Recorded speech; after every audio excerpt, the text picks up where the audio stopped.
Welcome back to part 2 of Cloudbuilt, the BK series, where I'm going to be playing through this incredibly well-made game by Coilworks, released in 2014. Don't know why I'm giving you a biography of the game again in part 2, but either way, this is another one of the Ruins levels.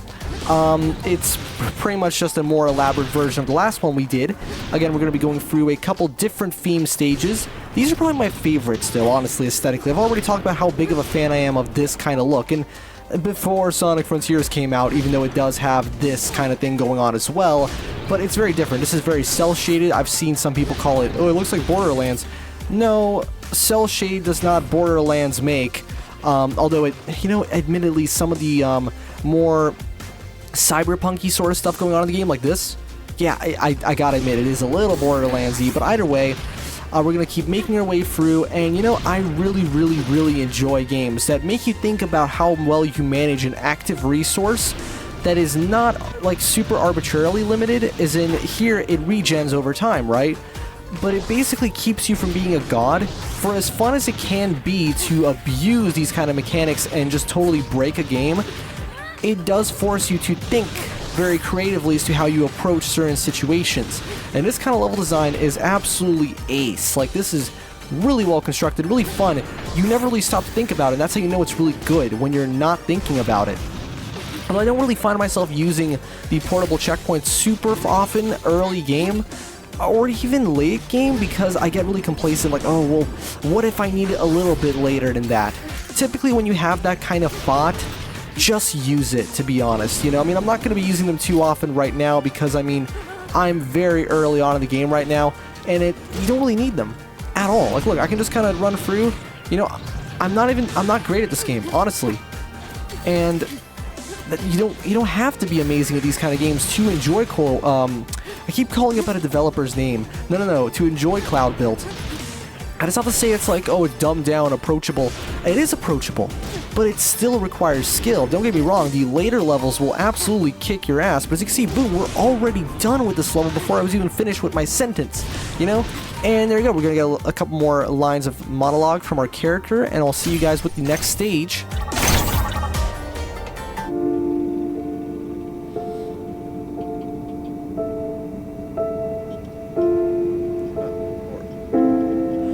Or maybe not. I thought that every single level ended with some monologue from our character, but I guess not. Okay, I guess we're going to take another look at the map screen, just because I've been editing it out, Just want to show you guys what it looks like, though. As you can see, I've been following this path right here.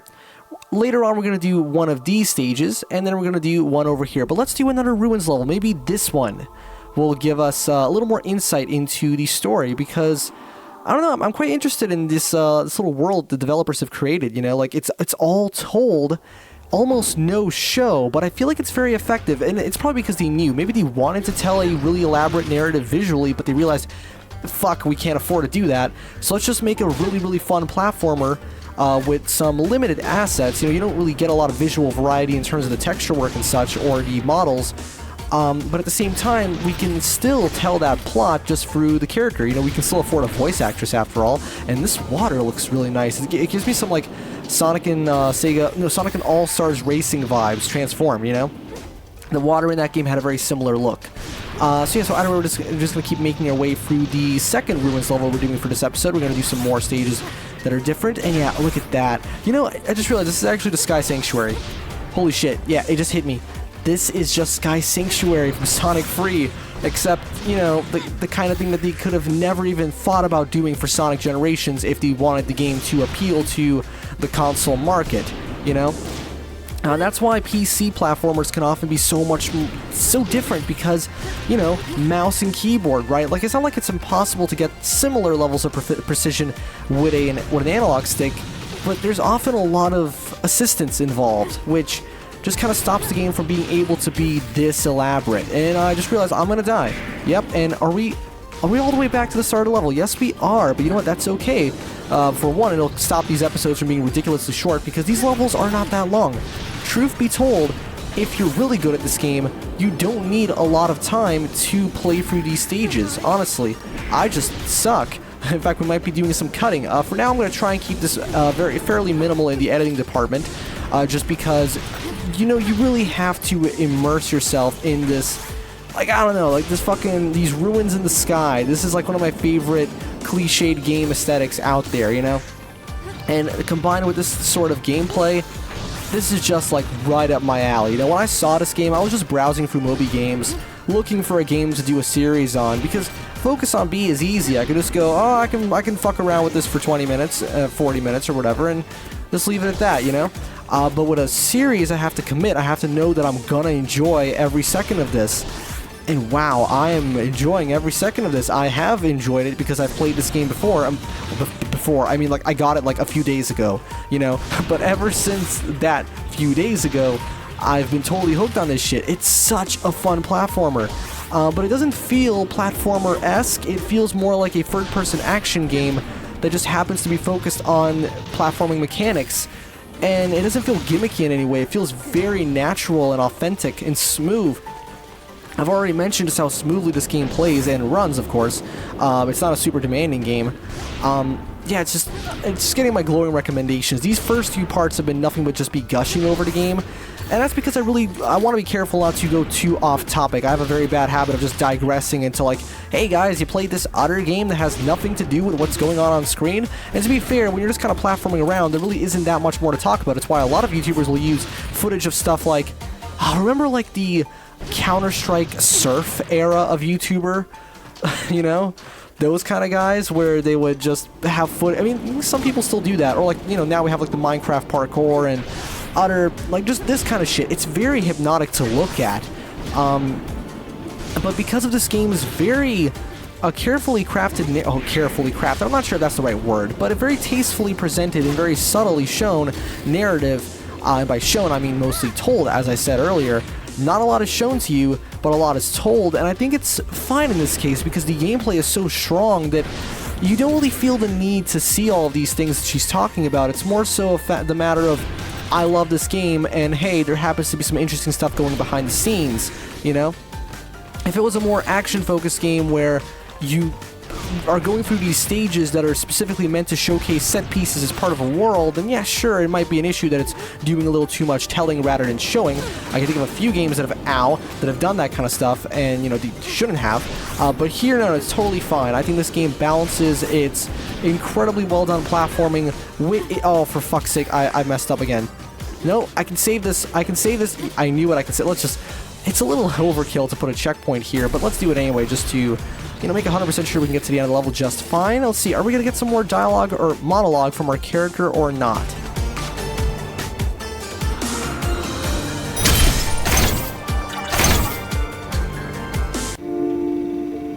Different camera angle.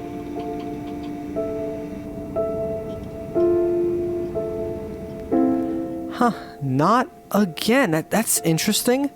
Maybe it depends on which version, like which stage we do specifically. I mean, sure, okay. Well, let's do one of these levels. Hold on, come on, camera. There you go. Let's do one of these. No excuse. Maybe we'll get a little more behind the scenes when we play this stage. Ooh, this is one of the more visually dark stages. But see what I was talking about? Yeah, look, it's all the same assets, but that's fine. Really, the game does enough with its backgrounds and colors and enemy varieties. See, it has this... This is a very interesting solution to the typical problem of, like, a lot of early 3D games where, like, oh no, this is... the player now has a full, you know, range of movement. How do we make our typically 2D enemies that would take up, you know, a certain dimension of the screen, how do we make them effective in 3D? Well, this game's like... Screw it, let's just do that. I mean, this is not an early 3D game in the slightest. It's very much, you know, it's from 2014, but what I mean by that is just, it's the kind of thing that a lot of early 3D games didn't think to do, and they probably should have, but, you know, I guess you can give them the excuse. Or, you know, just have hit scan, targeting, and stuff like that. That's what a lot of first-person shooters did. Oh, actually, I think it's because it would have been too difficult for PCs of the time to calculate actual bullet trajectories like we can now, but that's a little bit irrelevant right now. Either way, we're just going to keep platforming away through this stage, and yeah, it's... Oh, for fuck's sake, ow, I'm dead. Yes, you can take fall damage, but you know what? I don't hate the fall damage too much. I think that there's not enough instances where it becomes annoying. I still think it shouldn't have been in the game to begin with. It's totally pointless. It goes against, like, at least my idea of, like, a platformer to begin with. But at the same time, I can't really think of any sections where, oh man, I wish I could have jumped there to make it easier, but there's fall damage, which is usually the reason why developers actually put fall damage in. Oh no, I'm going to die there. Fortunately, we got our checkpoint, and be very aware of your checkpoints, you know. Do not feel ashamed to just spam reset yourself, because this is, you know, one of those reset-y kind of games. Not as heavily reset, you know, intensive, like something like Hotline Miami or Super Meat Boy or, I don't know. You know, it's interesting, Dark Souls is often cited as a very difficult game, but you don't reset too often, you just kind of die and just do something else. Because again, this is more of an instance challenge type game rather than overarching long-form challenge. This is just, hey look, difficult platforming bit, let me put a checkpoint down just in case, although this doesn't look that hard to be honest. I can just kind of run through like this, and there you go. Again, we are a fairly early game, and as you can see, we're already done. Let's see if we get some more dialogue this time. Come on, say something.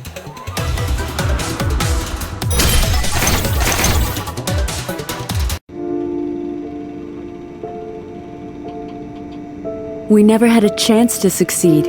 Our objectives turned out to be meaningless when we reached our destination, and the eventual attack that put me here happened without warning and without a chance to react. This dream can't be an allegory to describe the reality we fell victim to. What is its purpose? To shield against the truth? Whether it is for good or bad, I'm not sure. Maybe this is a trick my mind is playing on me with the best intentions. But that sort of illusion will eventually crack, and I'm not sure that I'll like what's underneath. Finally, we got a little more dialogue, or I guess monologue, from our protagonist. We're revealing a little more of the backstory behind this game, and also, I like how a lot of the levels are genuinely just named after stuff she says. Like this level right here is called Best Intentions, exactly as one of the lines of monologue that she had right beforehand, and that's really neat. Ow. Yeah, just a tiny bit of damage there. I'm glad this game goes for a health system rather than just one hit and you're dead. Because, yeah, it is a little bit forgiving when you do it that way, of course. You might ask, what's the point then? But, I don't know. I think I like this game because it's not super unforgiving. You know, I've never been a huge fan of, like, the mega super dick-crushingly hard games. This game is hard, but it knows when to stop being an ass about it, you know? And that's why I enjoy it so much, and I really love these little islands. You can just land on them. You don't really have anything on them. It's just great that you can. You know, I love tangible details like that in games. And wow, just the sense of flow, the movement. Ow, I'm dead. I was gonna die there. Let's just kind of keep moving. Actually, what did they make? That right there. Let's go and pick that up just to show you what it is. This is a health extension pickup. If I can pick it up without dying, let's try that again. Go over here and don't use too much of your oh no, that's it for me. I used too much of my fuel. I'm gonna have to do this again. Alright, let's try this one more time. Kind of slide on there. Don't accidentally double jump when you don't really need to. There you go, and you can cling to the wall, and boom, now we have way more health. It's very useful for, you know, taking pot shots, I guess. Really, it's great that you can do that. There you go, that's what I was talking about, these like ledges that you can sort of, you can't really stand on them, but you can still use them to regenerate some of your energy. Because that is a constantly taking resource in this game, and you have to be careful with it. I love these very momentum-focused slide sections. The sense of speed you get is fantastic, especially when you have the field of view turned up. I was contemplating whether or not I should turn it down a bit for this series, because you don't really, I don't know, like having a third-person field of view be very wide can be a little bit odd, I feel, but I like it too much to care. It's just like, well, it improves the sense of speed and allows you to be more aware of your environment. So screw it, I'm going to turn it on. I apologize, I guess, if it maybe makes you feel a bit dizzy, but generally I find it's the opposite. Like a field of view that's too low will screw your sense of like your equilibrium? I'm not sure. Point is, typically that people will complain about it being too low, so I'd rather play it safe and just have it be quite high. Now, I feel like I'm going the wrong way. Yeah, I need to be going that way. Hold on, how am I gonna... Oh. Does the game really expect me to do that? Okay. Shit, okay, well, yeah, I can make it, I can stand here. No, hold on, I'm totally wrong. I'm supposed to go... Yeah, okay, I see what I did wrong here. I went the wrong way because I got distracted. I'm pretty sure you can't stand there. We're gonna have to drop down here, kill these guys real quick. trying to figure out what to do. You see, I am really bad at navigating in levels like this, honestly. I've never had the best sense of direction in any kind of game, which is interesting because, like, some of my favorite games will actually have very expansive level design, but maybe that's because they don't require you to really explore it too much. It's just kind of that way. I don't really mind a game that only seems open on the surface, but actually isn't that open. When it comes to the actual gameplay, I really have no problem with it because it's more so about how a game feels. I don't like having a game feel too claustrophobic. There is definitely an appeal to that. I actually kind of, for some reason, like some games feeling a little bit boxed in. Again, it depends on the game very heavily. That's also why I've never been a fan of, like, say, playing handheld games blown up to full screen. Like, I'll still play them sometimes, you know, GBA, 3DS, DS, whatever. But in my head, it's like the first generation of actually being able to play a handheld game, but like at a normal resolution and it still looks good, is the Switch. So the 9th generation, really. Because, to be honest, it's more so to do with the proportion of the assets, the way things are scaled, and the FOV, also the texture resolution, the camera, stuff like that, you know, how big the HUD is. Where am I supposed to go? Really? Oh, of course, you moron. You see? Very bad sense of direction, but actually I don't mind having to think a little bit about where to go. There's a very fine line you have to walk when it comes to game design as to whether or not you require the player to be very much aware of their surroundings, or you just kind of guide them along. You know, more commercial, like bigger games will generally just be content with just telling you exactly, hey, dumbass, here's where to go. Whereas smaller games that aren't so concerned about their, oh, for fuck's sake, I maybe should have used a checkpoint, that aren't so concerned about their bottom line, I guess, would be, you know, the kind that will be content with just kind of leaving you to your own devices and hoping that you figure it out on your own. You know, it's just kind of crazy to think that there was a time when the big commercial games were the ones that forced you to think on your own. It's so weird to think about that. There we go, we got another, oh, for fuck's sake, I ran out of juice. We might not be completing as many levels as last time in this episode if I continue to make mistakes such as this, but I'm going to try and, well, I'm not going to pretend to make excuses like, oh, the recording curse, LP, fuck off. No, I just suck. I'm just not that good at the game, to be honest, despite the fact that I've technically completed it, because again, this game doesn't require you to be great at it to beat it.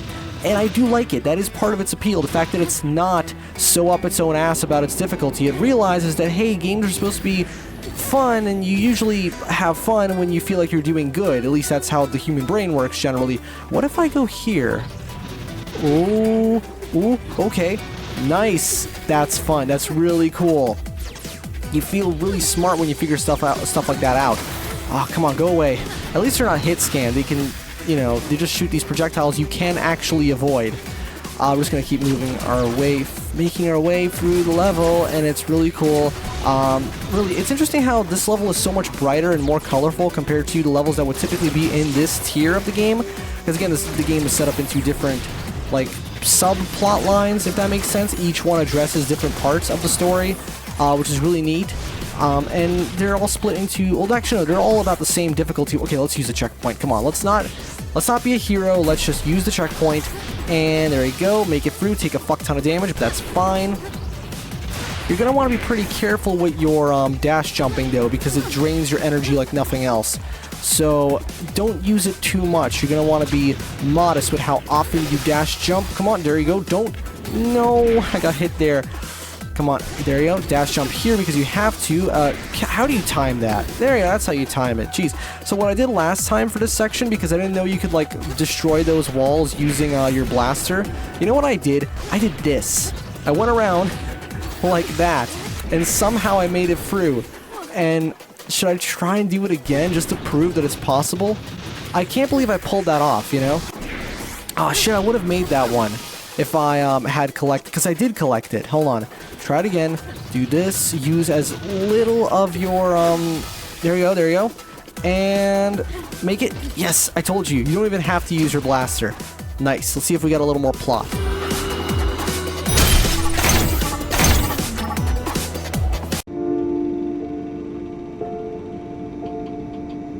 Having made my way through another mission in the clouds, I'm beginning to see a possible reason for why this is happening, and why it has to stop.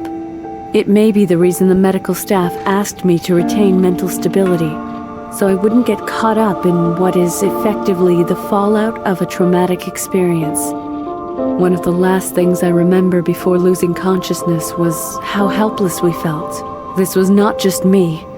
Everyone who survived the explosion didn't just know that we would have to lie there and wait for help to arrive, but also that there was nothing we could have known, nothing we could have done. It wasn't our mistakes that brought us there. We felt helpless because there was nothing we could learn from it. This must be what my mind is so desperately trying to escape from. Let's finish this episode off with another one of the main stages, as I call them, like the obvious plot line that then leads to the credits. I call it that because it leads to the credits. That's why. All of the different, subsections, I guess, of this plot are equally relevant. I just consider this one to be the most relevant because it leads to the credits. That's like the game design logic of this is the end, even though it's very much not the end. And I surely do hope there's enough levels in here to not make it like an awkward ending where it's like we have to keep doing other things. I really hope that we can have it be a nicely balanced LP where like I complete basically every section of the game at an equal pace. But I guess that's up to both me and the game designers to decide. Unless I very meticulously study exactly how many levels are in which one and distribute that shit. But then I have to take into account how long it takes me to beat each stage on average and whatever. Point is, this level is really cool. I love the rain effects. They're not... I've always liked paper... I call it paper thin rain. Look at it. It's not really like heavy rain or anything. It doesn't even have any like camera distortion or whatever. Like it doesn't it doesn't leave droplets on the frame. But it's just really pleasant. It's a subtle little bit of texture. Now, YouTube's probably not going to like it very much, to be honest. But you can't turn this off. So, oops. You can turn the hatching off that I showcased earlier. But you can't turn the rain off. So, we're just going to have to deal with it. Hopefully YouTube doesn't go, hey, this video, it's going to look like shit now. Either way, now we're going to, that looks like a freaking CPU socket, I just realized. Was that intentional? I don't know. It's like, guys, we need a platform design. Johnny's putting together a new PC. Hey, you see that thing? That's a really cool design, guys. Let's use that for the platform. I don't know. Did they get sued by Intel for that? Or actually, that would have to be... yeah, that would be Intel. Ryzen was the one that had the spikes, the pins on the thing itself, right? I think so. I don't remember. Oh my god, how can I... No. Intel was the one that had the flat piece CPUs. Ryzen, like AMD, they were the guys with the pointy one, like the ones with the spikes on them. Spikes. They're called pins, or connectors, whatever you want to call them, whatever. That's not my job. That's someone else's to remember. Either way, you just check that it's the right socket. LGA, whichever one. Anyway, I haven't built a PC in quite some time, actually. Although apparently I'm quite the handy guy to, like, people, for some reason everyone around me, like, asks me to order laptops for them and then put Windows on it and they pay me more than what I ordered. I don't even, like, ask. They just do. They just go, oh, and I have some, like, 20 on top. And I'm just like, okay, fine. I mean, I guess that's the way to do... Wow, that was short. Huh. You know what? Let's do one more level after this. That was very short.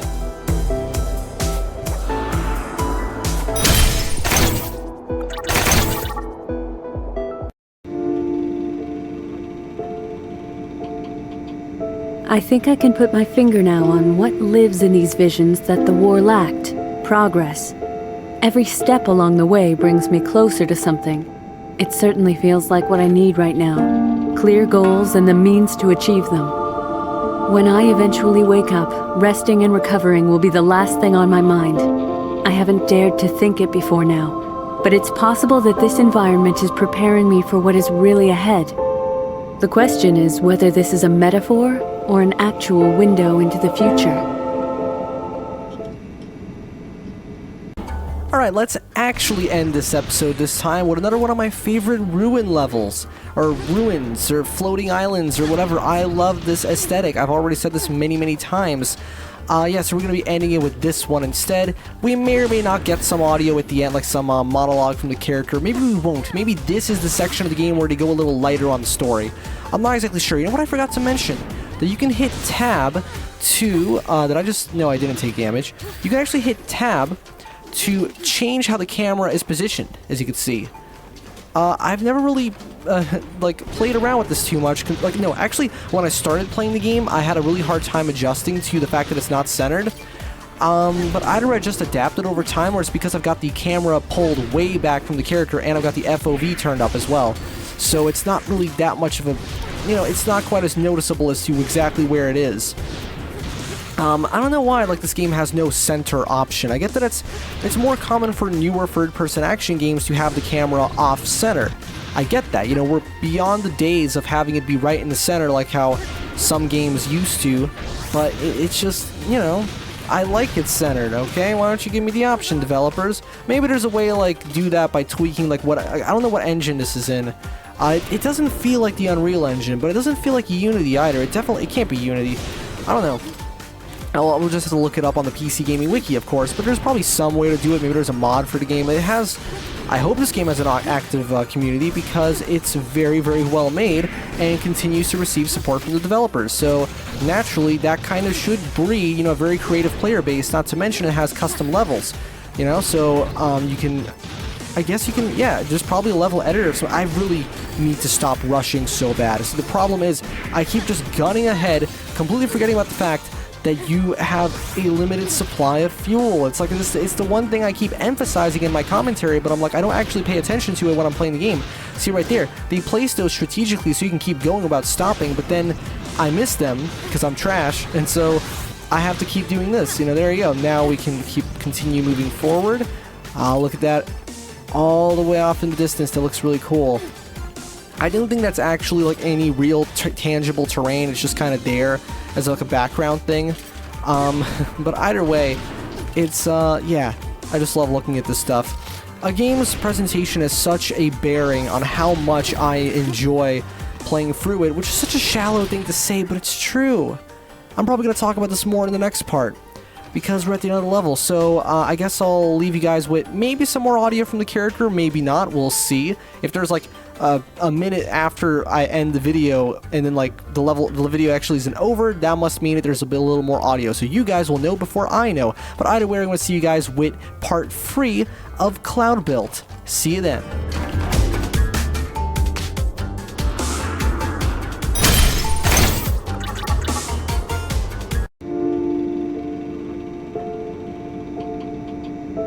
There is life here.